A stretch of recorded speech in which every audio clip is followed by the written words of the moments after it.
I'm your money man, aka your cash consultant Tone, and this week we will briefly go over two hot topics for our subscribers: finding the right business, entertaining business to invest in, and cryptocurrency. So turn the world off around you for the next few moments as you lock into watching your tone. Now let's jump right into it. With everything seemingly going digital, we look into the few thriving brick and mortar style businesses that can have and could not have been more pleasantly pleased to see that our bowling entertainment industry is still alive and making a bigger comeback. Now, I like to shine a light on three in particular, and I will advise on which one I would watch my tone with. I'm talking the Brunswick Bowling Corporation, Dave and Buster's, and Bowl America.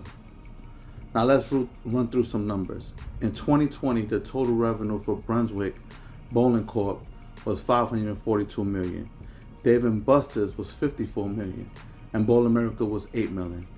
Year-over-year gross profit for Brunswick was 1,592,000. Dave and Buster's was 331 million, and Bowl America was negative 1 million. The current stock price for Brunswick Corp is 99.8. Dave and Buster's is 31.9, and Bowl America is 8.9. However, the market cap for each shows promise. Brunswick Bowling Corp is 7.74 billion. Dave and Buster's is 1.5, and Bowl America is 44.9. Now, Brunswick seems to be the healthiest of the company in comparison. Their revenues and expenses is sitting at 983 million. Also, relatively speaking to their overall revenue, they have the lowest debt to equity ratio. Their arrears are sitting at 941 million in debt. Brunswick had the lowest liabilities but has the highest operation margin, making it the most profitable compared to the other two companies. Out of the three companies I analyzed, Brunswick Corp has the highest market cap at 7.74 billion. As an investor, this shows me that they have established themselves within the bowling market. However, it's also leading me to question why their price to earnings ratio is relatively lower than the competition at 13.5.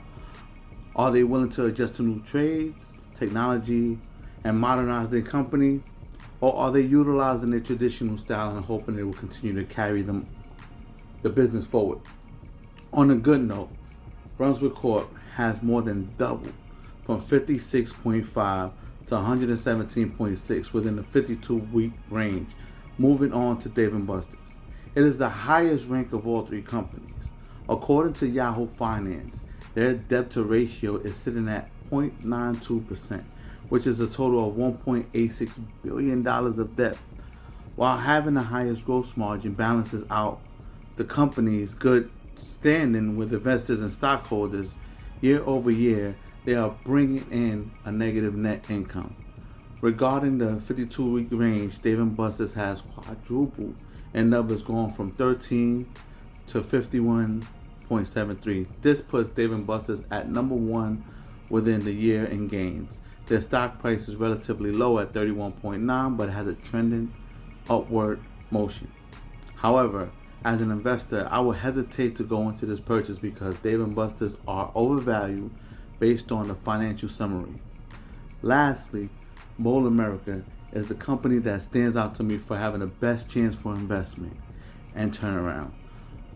While I see that year over year its revenue declines, they have the lowest debt to acquire, although they have a high volume of assets and are overvalued. Out of the companies analyzed, I will actually invest in Bowl America.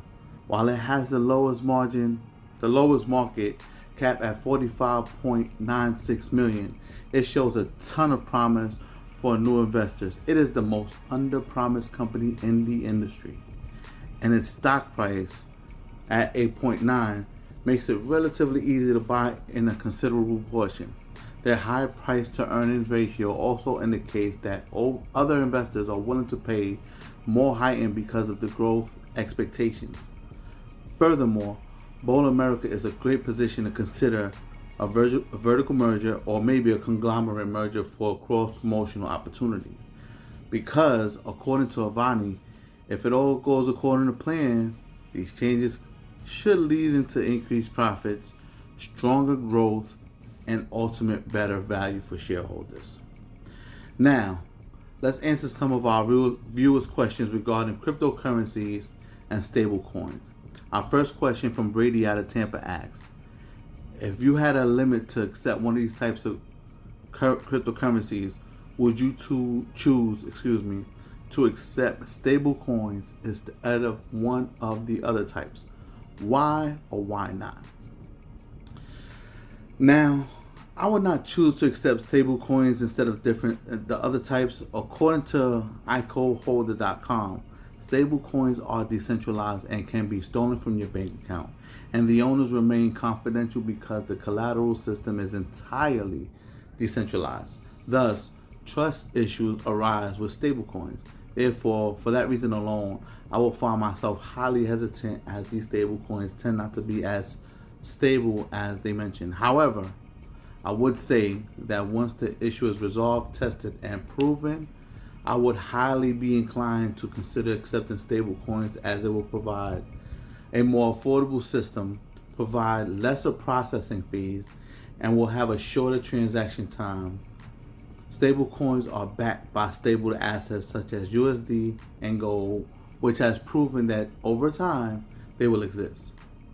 Now, second question comes from James from LA, and he wants to know what impact would this have on your business, if any?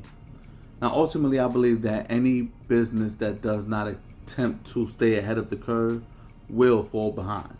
I think that it is important for companies to try to evolve with new trends, new customs. With my business, if I do not accept a stable coin, I do not feel like it will make a significant difference per se within this decade, because we are still very much in rhythm to maintain our current system and cash, debit, or credit cards. However, as I previously stated, if I do not embrace the new technology and let in the form of trading product or service for a stablecoin, I would inevitably lose out on the potential to tap into a larger market.